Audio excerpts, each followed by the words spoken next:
Well, hello, everyone. I'm Coach Lee with Action Coach Business Coaching, and this is the Business Spotlight. I am so thrilled to have you, Kristin Kienzel, founder of Utopia Franchising, owner of 3 Utopia Modern Salon Suites in Wichita, Kansas. I am so excited to be interviewing you today. Thank you. Absolutely. And I know we could probably talk for hours, but I'm going to get right to it and ask you some questions. And I know that our listeners are going to be excited to learn about your story. And, you have a great story. I do know you personally. You are a client, and I love that. But I know that these answers are something that I haven't heard before. So tell our listeners, the people watching the interview, about your business today and how long you've been doing it. What's the story that got you here? Okay. Well, I've been a hairstylist since right out of cosmetology school, which was right after high school. So been doing that for over 30 years. And I've done every aspect of the industry. I've worked in a commission-based salon. I've worked where I've rented a chair. I even worked in my basement for a while when my kids were young. I worked briefly as an educator for a color company. And then I moved to Wichita in 2014 and had to start all over with building a clientele. And I had been in a suite concept salon in Olathe where I moved from, and I couldn't imagine going back into a open concept salon. Just for me, I was so used to being independent that the Mm-hmm. thought of maybe looking at being an employee to build a clientele was really hard for me to consider. So I went ahead and I went in to a suite concept salon and slowly but surely built a clientele. I had a couple of really great things come my way. I had two friends in the industry who retired and referred a lot of their clients to me. So that helped me build up. And Mm-hmm. then I got to the point working there where I thought, you know, I would like to go somewhere that maybe I can elevate my own business better. And I looked around and there wasn't anything. And I thought, well, I'll just create it myself. So my plan was to create a space for me to work the last maybe 10 years of my career behind the chair.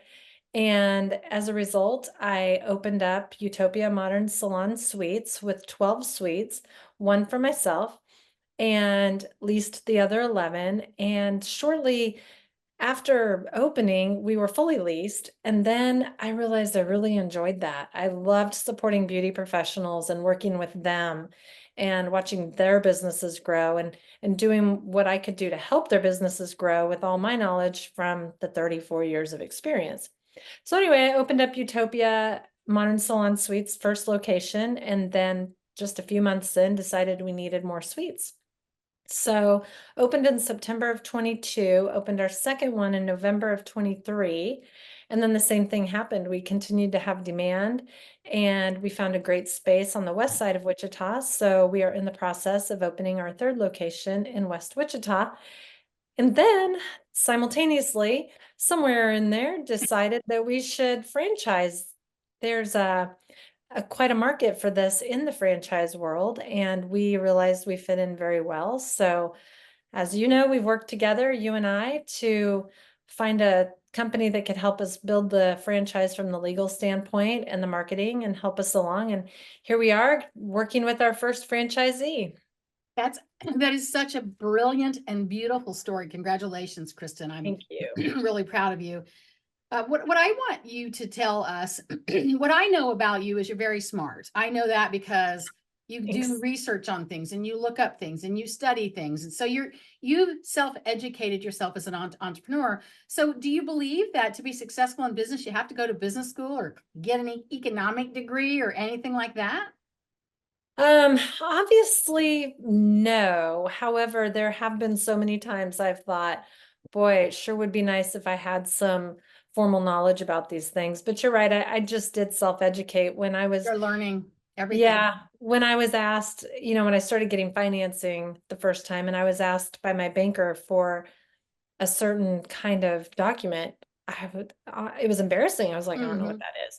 So I looked it up, did the research, provided the document, and just kind of I hate to say fake it till you make it, but you kind of have to. You just figure it out. And we live in a world where everything is available to us. You know, you can Google or Chat GPT just about anything and find out. So, Right. Or um, hire people who are smarter and that is their expertise, which you've yes, also done.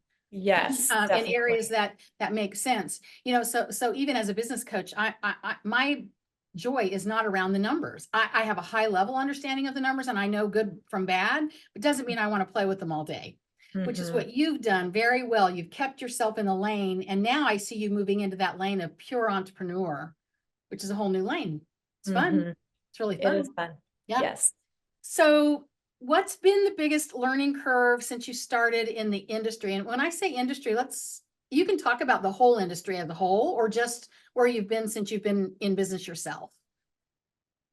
I will say, since going into business for myself, opening a salon, that's the biggest thing I've done. You Hmm. know, working as a stylist came easy for me, and I was running a small business as a hairstylist. Even if you are leasing just a chair and not a suite, or you're on commission, you're still building your brand, your business, you're following your clientele. It's still yours. There's still money to be managed and marketing to do and all those things. However, opening the salon was just large scale. And so I did have to learn all things business, kind of back to what you just said. Um, I didn't have a business degree. One of the very smartest things I did was hire you as a business coach. And I'm Thank not you. saying that to give you a plug. That is honest to God truth. Thank you. I Um, appreciate that. but that is, you know, you're a wealth of knowledge on things that I don't know. So that was a huge thing. Hmm. Honestly, that was not a plug. That is part Thank of you. my answer. But that did help with the learning curve because most of the things I didn't know, either you knew or knew to put me in contact with someone Right. who does or show me how to go about learning it. I mean, you taught me Chat GPT. So, um, I know that looks very staged, but honest to God, it's not. And Hmm. there have been other people in my life as well that have helped, you know. I have a great CPA. I've tapped resources, but the biggest learning curve is just learning the business itself and how to manage a business that's smaller than just myself. I am responsible for a lot of people making their own livings, and I have to keep my doors open to my salon and keep everything going so that they can continue to make their own livings, and that's a huge responsibility. It is. It's also an honor, isn't it, Mhm. to be influential with that many people. So, how many suites will you have altogether under your personal company? 37. 37. Okay. And then there wouldn't be any reason why a franchisee couldn't do the same thing in a city someplace else. They could have 3 locations, 4 locations, and you've got the blueprint now to do that. And that's what I love about this whole thing is that anyone can get into the industry. Probably people will who have some hair passion or, you know, passion about the beauty industry in itself. But for the most part, it's a blueprint business that they can get profitable pretty quickly if they do the right things and Yeah. follow the rules and so forth. Good. So the industry as a whole, the beauty industry, the franchise industry, and even the salon suite industry, what do you think people misunderstand about it? Um, I'll start with the beauty industry.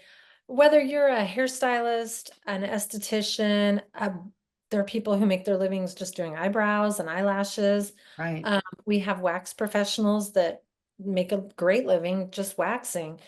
And so I feel like whatever aspect of the business of the beauty industry that someone is in is misunderstood and that it looks like a fun little hobby job. You know, you just go Yeah. make people pretty. And that is very true to some degree. However, it is the way we make our living. We do it for the money and the enjoyment, Sure. but I think that's always been a misunderstanding. And I Mhm. think, unfortunately, I think beauty professionals are partly responsible for that. Early on, you know, the way we did business was never very business-like. And as we evolve, I know, you know, if you're on Instagram or anything, you're seeing this trend and this change to where people are saying, you know, this is my business and I have policies and all these things. So as Right. we as we move into this place where we do have cancellation policies and several policies, just kind of gaining that respect has been a little bit of a misunderstanding, but we're getting Mhm. there. And then as a salon owner, I think that I see this a lot, and I'm very empathetic with other salon owners in this. Um, people, beauty professionals who lease space or are paid on commission, who work in a salon, have traditionally had a mindset that they're doing the work, they're doing the labor, they're bringing in the revenue, and the salon owner's just getting rich, just sitting there getting rich. Mm, And so that's a misconception that I really hope to change. That, you know what, I am assuming all the risk as a salon owner, or we, and but we are also trying to help you make a good living, and we're not sitting back cashing checks. We are doing the work and helping you to do better. And for that, yes, we deserve to make a good living. mhm. Have an income. I think that's absolutely brilliant. And I'm glad that you shared that. And the other thing I know, in your suite concept that you have, you're not just putting people in, you're helping to educate them and taking them to the next level and helping them be the entrepreneur as well, right? Because like you said, they have a business, they've got leads and conversion and marketing and average dollar sale and all those things that we work on in any other business. And when it's treated like a business, it can grow like a business.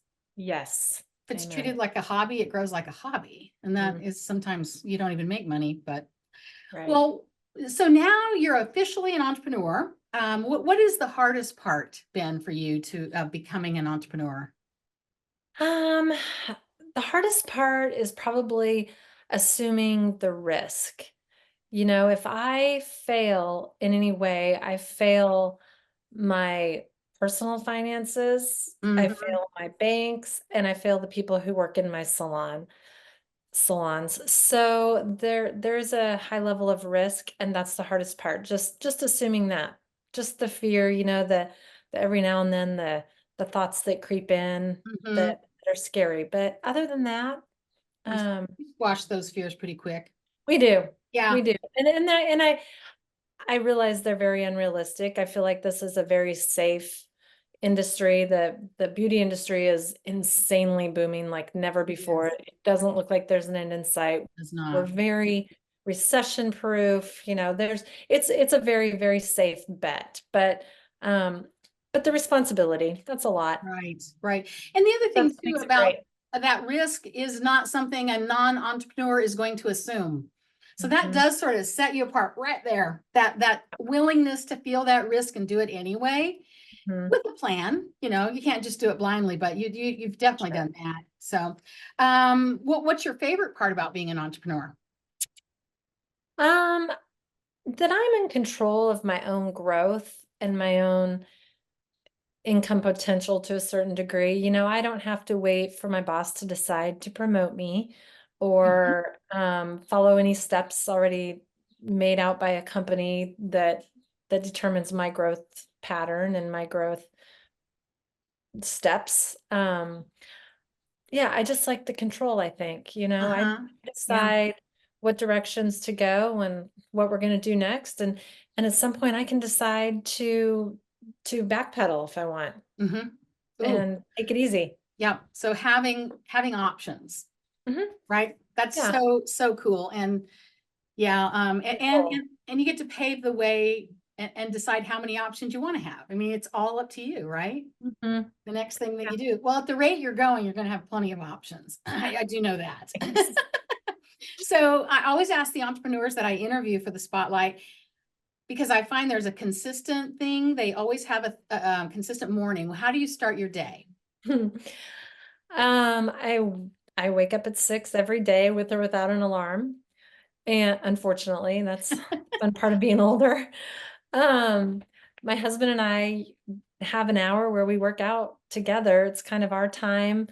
Um, we have always done it together, and we have our routines. So from 8 to 9, we work out in one form or another. My favorite way to work out is to go outside and do anything outside, walk, run, ride a bike. He likes to go to the gym and lift weights, so we mix that up. And then 8 to 9 is kind of my personal time to shower, get ready, and do that. And by 9 o'clock, it's on. Then Okay. I'm ready to go. And whatever happens, if I get have an emergency situation at a salon, I can run in there if I have meetings, whatever. But I try to schedule my day starting no earlier than 9, just so I can have that time to myself. And then I just am ready to go for the whole day. I love it. That's a great way to start so consistently. So you continue to grow and in this space that you're in, and that takes inspiration. What makes you feel inspired, and how do you maintain that? Oh, what makes me feel inspired is sometimes it's when other people, when I see their dreams, when they share with me, even the people in my salon, when the people that work in my salon tell me, the next thing I want to do is own my own big salon or whatever, instead of feeling like, oh no, you're going to leave, I'm confident I can fill their space, although I don't wish that they would leave, but I love hearing their plans, their dreams. That gets me going and thinking, someday I can't wait until I have the capital to be able to invest and help them get on their way with their dreams and their ideas. It's always so fun hearing other people's ideas, especially if it's something I've never thought of. Yeah. If it's like, oh yeah, that's a great idea. Uh-huh. But yeah, I like to see what other people are doing. That's so interesting that you answer it that way. I mean, it isn't that interesting because all the entrepreneurs I interview always have inspiration in lifting others up. It must Really. be a common denominator of Hmm. good entrepreneurial person because it sure seems consistent. Because if it's all about you, what's the fun in that? Yeah. I mean, for a Yeah. little bit that would be fun, Yeah. but seeing Yeah. those people prosper in part because of the opportunity you've given them is huge, Absolutely. huge, huge, huge. And then with the franchise, think about that as lifting people up and helping them achieve their dreams. That's pretty cool to be instrumental in all that, Kristin. Yeah, I think it's going to be really cool to see what franchisees do in Yes. other demographic or other Markets geographic or area. yeah, Yes, yeah, market. There's the word I'm looking for. yeah. To see what they do. Mhm.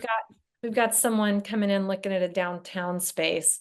And that's going to look a lot different than our suburban Wichita Mhm. office park areas. And I'm just excited to see that. Of course, we're always going to stay brand consistent, but there are going to be variances, and I can't wait to see what those are. And I'm sure Yeah. franchisees are going to come up with great ideas that they're going to bring to me, and I'm going to say, oh, you're right, we should do that. So Yeah, and leverage that mhm, inspiration that they have. So they're on brand with their personality at the same time. And great franchises always do that, don't they? mhm, I think about some just at the top of my head right now, and I can see that they're not all exactly the same. They can't be because they yeah, have to you have to sort of adapt. get along. Yeah, be adaptable. That's the right word. Well, I know you do a lot of reading, and so tell me what's your favorite business book? I guess maybe what are you reading now? And then what's your favorite business book, or what you would recommend to somebody else who's feeling entrepreneur, wanting to start a business, or just do more? What recommendations do you have? Well, I wish I was better prepared for this answer, and I would have told you what I'm reading now. It's not in here with me, and I cannot think of the title. It's a book my daughter gave me for Mother's Day, and it's something potential is in the title, something about uncovering your potential. And I just started it over the weekend, and it's already so good. I wish I had Ooh, more time and more concentration to sit down and read it, but I'm reading that now, so I'm excited. I'm literally maybe 5 pages in because I got sidetracked. okay. Um, Entrepreneur.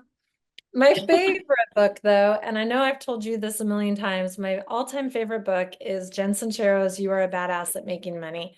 I don't love the title. I'm not afraid of a bad word, but I think it's so much more than what the title leads you to believe. I think she could have done better on the title, but that's okay. Yeah, I know that's just Um, sort of her thing, isn't it? it is, and that's Yeah. great. And I absolutely love her.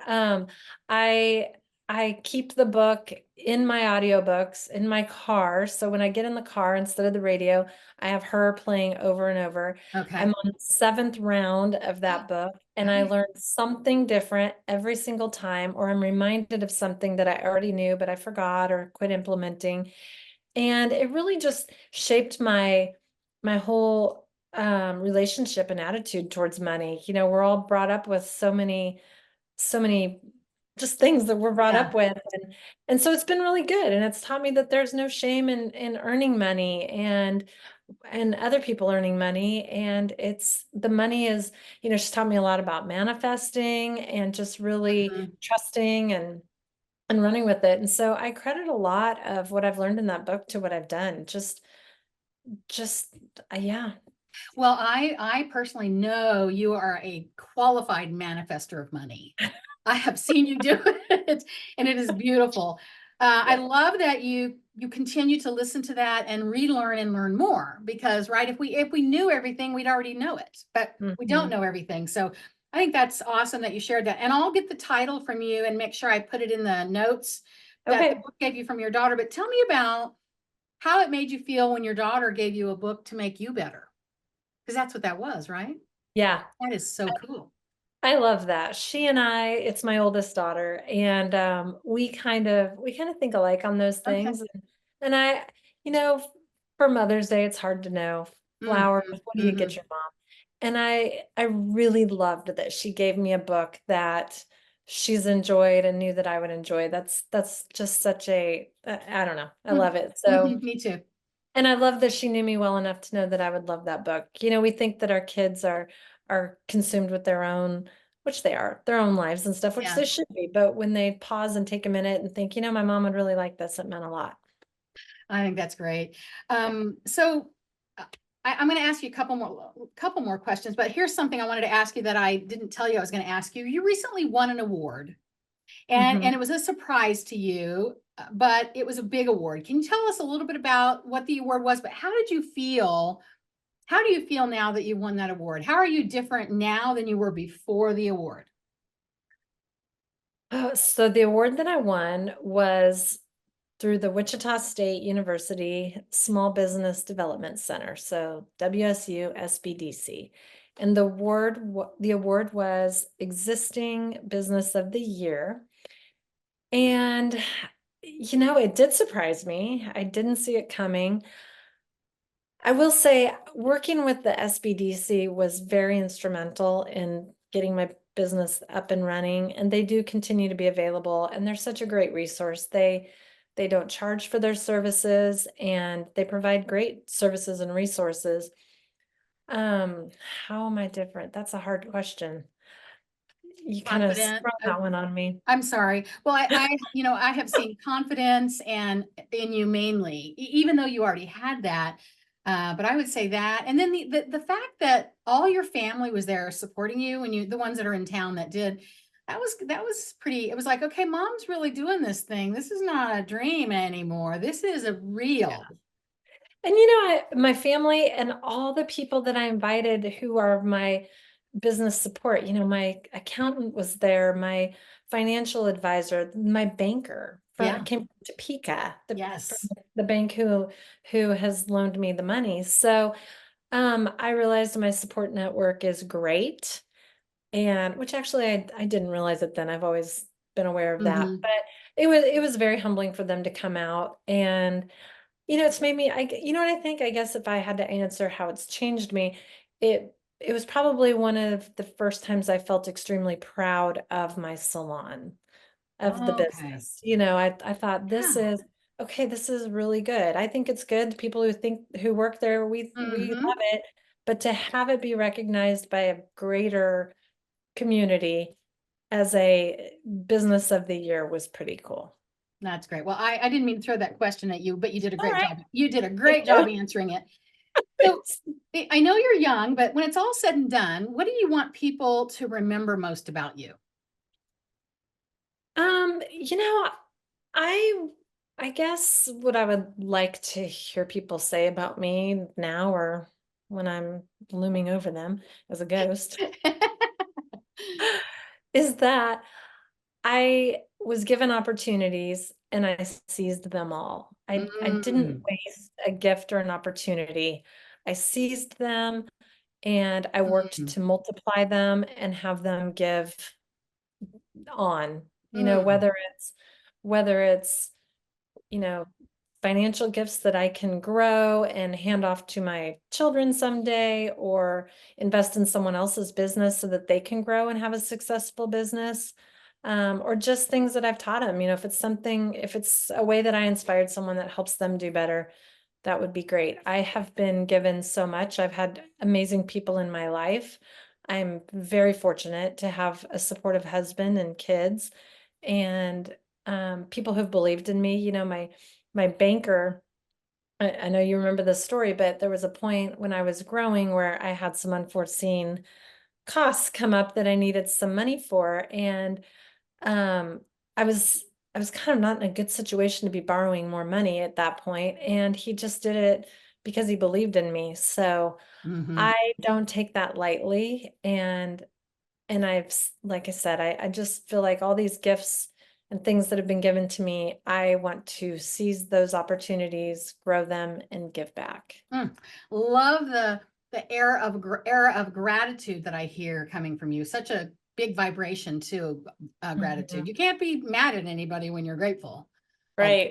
or whatever at the world. Yeah. So if somebody's interested in finding you to talk to you about either Utopia Modern Salon Suites or the franchise, what's the best way for someone to get a hold of you?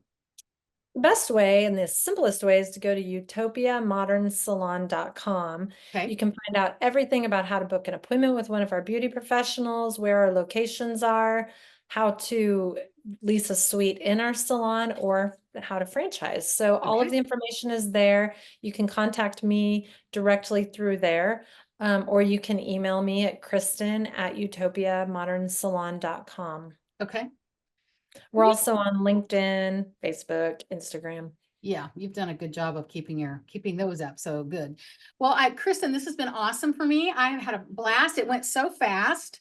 And I love what you're doing. I love the energy that you bring whenever you do anything at all. And I appreciate the time that you gave me today for the interview. I'm Coach Lee with Action Coach Business Coaching. This is the Business Spotlight, and I have just interviewed the founder and owner of Utopia Modern Salon Suites and Utopia Franchising. Thank you very much. Thank you. Bye-bye. Bye.